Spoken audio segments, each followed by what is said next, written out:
about the importance of having your system checked.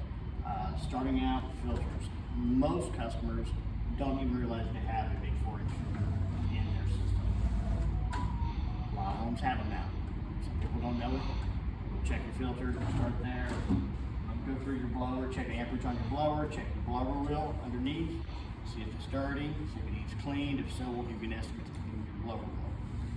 So check amperage, we'll check airflow, do static pressure check.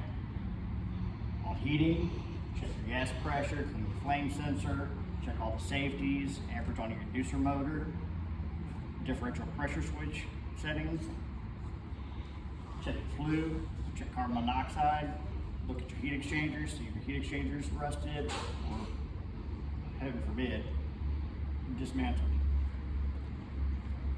Start from there, look at your drains, make sure you have a ball valve. If you don't have a ball valve, we're going to recommend it, so we can easily clear this drain properly.